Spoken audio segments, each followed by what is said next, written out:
Today I'm sharing the 3 best intermittent fasting schedules for beginners if your goal is to primarily lose weight. Let's dive into it. My name's Autumn. I'm a certified clinical nutritionist with my master's nutrition human performance, and today's video is sponsored by LMNT.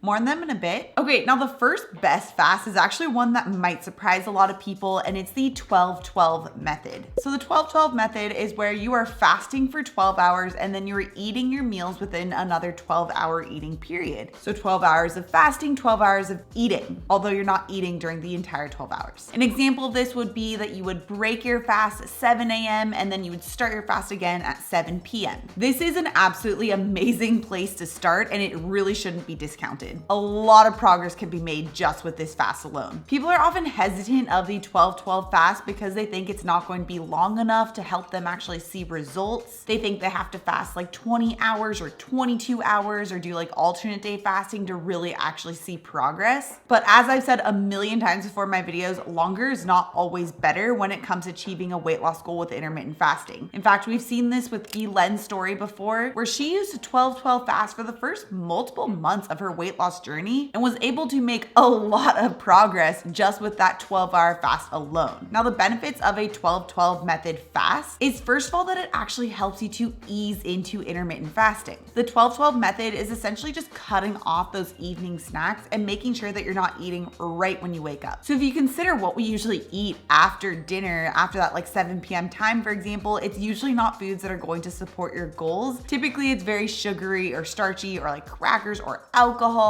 Regardless, they're not really foods that will support your goals. But also using that 12-12 method helps to get your body started with burning fat as fuel and becoming more metabolically flexible. This means you're able to start training your body to burn fat as fuel because you have these periods where you're just not eating and therefore having to shift into a state of fat burning. Although you can't just use the 12-12 method and not actually address your meals as well. This is one of the biggest mistakes I see just across the board with intermittent fasting. In fact, your results will really vary depending on what you're eating during your eating window with intermittent fasting. I have a whole video that dives into the different types of results you can expect depending on what you're actually eating during your eating window. So if you guys want to check that out, I'll have it linked right up here. But ideally with this 12-12 fast, you're still sticking to 3 meals and not having any type of snacks. This also helps to activate the gut cleaning process called the migrating motor complex in between your meals. So you're also getting those gut health benefits of the intermittent fast even during your eating window. Jumping straight into a longer fast, especially when you're a beginner, can just result in hunger, higher amounts of sugar cravings, headaches, and just overall not feeling great, which really just makes it so you don't want to stick with it for the long term. Now, especially when you first get started with intermittent fasting, it's super common to experience a lot of water and electrolyte loss. This is because during the fast, our storing hormone insulin dips down, which is great because it turns on fat burning. But on the flip side, this also causes us to lose a lot of water and sodium and can cause us to get headaches, muscle aches, low energy, and fatigue, which is why regardless of which fast you choose, it's really important to make sure you're not only replacing water, but also electrolytes. I personally only use and recommend today's sponsor, LMNT. LMNT is a really amazing electrolyte company that was specifically created with intermittent fasting and lower carb eating in mind. They actually contain the sodium, the magnesium, and the potassium to help replace those lost electrolytes that are often lost during the fast. And they do it without having any sugar, making it a really great option from a weight loss perspective as well. I've personally been using LMNT for over 2 years. I love it. It makes me feel so great and so energized. I have at least one LMNT every single day, whether it be after a hard workout or when I'm traveling, or if it's just a really hot day out. Especially because I do intermittent fast, my electrolyte needs are a little bit higher, so I always make sure to have at least one LMNT per day. And LMNT makes it really easy to do because their flavors taste so good. Some of my favorites are their lemon habanero, their raspberry, and their mango chili. And right now, LMNT is offering my viewers a free sample pack with any order. That's 8 single-serve packets free with any LMNT order. It's a really great way to test out all 8 flavors, so you can get yours at drinklmnt.com/autumn.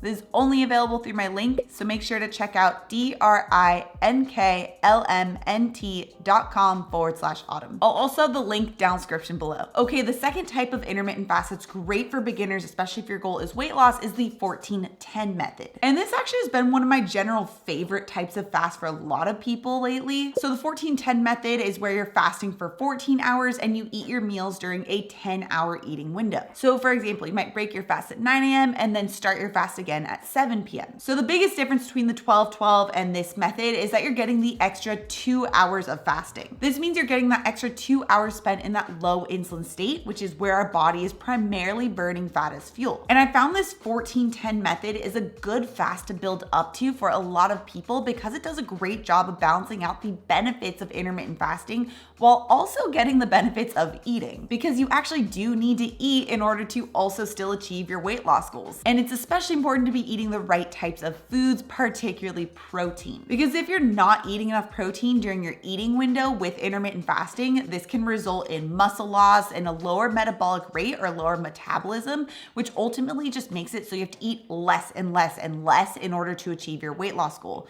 This is why a lot of people will experience plateaus or even start to gain weight when they're on that typical calorie restrictive type of protocol, or if they don't address their food while they're intermittent fasting. It's often because they're not getting enough protein and they're losing muscle mass and lowering their metabolism. Protein is super satiating and it can actually be quite difficult to get all of your protein needs in within a smaller eating window, which is why this 10-hour eating window tends to be a good length of time for a lot of people to still get all their protein needs in while also getting the benefits of intermittent fasting. People often make the mistake of just trying to fast for longer and longer and longer to try and see results faster with intermittent fasting, but then as a result, their eating window is so small that they aren't able to eat enough protein and end up experiencing this weight loss plateau or weight gain. So longer fasts are not always better, and for a lot of people, this 14-10 method is a really good balance. Okay, and the third best intermittent fasting schedule for beginners looking to achieve a weight loss goal with intermittent fasting is the 16-8 method. This is probably the one that you've heard the most about because it has been talked about the most, but the 16-8 method is where you're fasting for 16 hours and then you're eating all of your meals during an 8-hour eating period. So for example, this could be breaking your fast at 10 a.m. and then starting your fast again at 6 p.m. Now, one of the major benefits of the 16-hour fast is that you're spending a little bit extra time in that low insulin state where your body is going to be burning fat as fuel for a little bit longer. But there are potential downsides with this 16-hour fast. Namely is that you could fall victim to the issues of not eating enough protein because the eating window is now a little bit smaller. For some people, the 16-hour fast is that perfect balance of being able to have the benefits of fasting while still being able to get all of the benefits of eating the right types of foods during their eating window. But for others, this shorter eating window is just not enough time to fit in all their protein needs. I found the 16-8 method tends to be a little bit better for those who are a lot less active because their protein needs are going to be generally slightly lower than those who are a little bit more active. And I'm not talking about comparing somebody who's completely sedentary to an absolute athlete. Even if you're incorporating some type of exercise along your weight loss journey, you are still likely active enough where you do have those slightly higher protein needs. But if you are completely sedentary for whatever reason at this point in your journey, then the 16-hour fast could be a good option for you. If you do choose a 16-hour fast, you still want to build up to it. You don't want to just jump straight into it. I typically advise still starting with that 12-hour fast and then increasing the fasting length by 30 minutes or an hour every few days or every week until you get to that 16-hour goal. And if you find that the 16-hour fast is still too long for you, you can always taper it back to whatever fasting length is going to support your goals, like the 14-hour fast. But it's just crucial that you still are keeping in mind what you're actually eating during the eating window, because